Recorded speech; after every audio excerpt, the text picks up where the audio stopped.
Muling ikinasal sina Jessie Mendiola at Luis Manzano sa kanilang dream church wedding sa Coron, Palawan noong February 15. Sa isang post sa social media, ibinahagi ni Jessie ang mga larawan nila ni Luis na magandang nakunan ng Team Pat di noong big day ng mag-asawa. Gaya ng makikita sa mga larawan, nakasuot ng chic lace dress ang aktres habang ang aktor ay nakasuot ng magarbong barong Tagalog. Sa caption, nagbahagi rin ng makabuluhang mensahe ang gorgeous celebrity mom tungkol sa kasal. Ang pag-aasawa ay hindi katapusan ng paghahanap ng pag-ibig.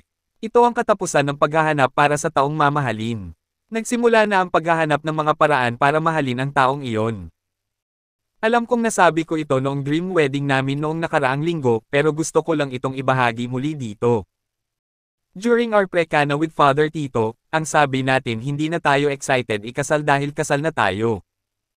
Ang pagiging magkasama ng halos 8 taon at ang pagiging kasal sa loob ng 3 taon ay nagturo sa akin ng maraming bagay.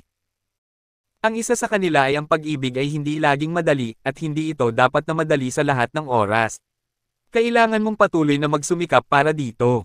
And that's okay. Today, I'm choose to work harder for your love and happiness. Tulad nga ng sabi ni Father, do not chase excitement, mas importante ang desire.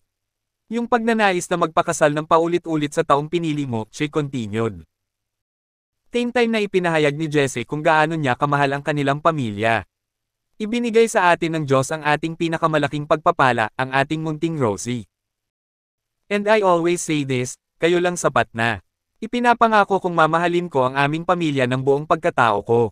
Ipinapangako ko na lagi kitang pipiliin ng paulit-ulit kahit sa pinakamahirap na araw natin at nangangako akong poprotektahan ang ating kapayapaan at kaligayahan. I love you Peanut and I love you, my How-How. Magpakailanman at magpakailanman. Matamis na binati ni Jessie ang kanyang asawa habang ipinagdiriwang nila ang kanilang ikatlong civil wedding anniversary ngayong araw, February 21. Happy 3rd anniversary, my love. Salamat dahil pinili mong mahalin ako kahit anong mangyari. Mahal kita ng buong puso ko. Si Luis Manzano ay isang sikat na aktor at TV host na nagtatrabaho sa Kapamilya Network. Anak siya ng showbiz legends na sina Vilma Santos at Edo Manzano. Nakapagbida na rin siya sa ilang pelikula. Kasal ngayon ang bida sa aktres, product endorser, social media vlogger, at model na si Jessie Mendiola. May anak na sina Luis at Jessie na nagngangalang Isabella Rose, na kilala rin bilang Baby Peanut. Please like, comment and share. Don't forget to subscribe and click the notification bell at piliin ang all para sa susunod kong may upload.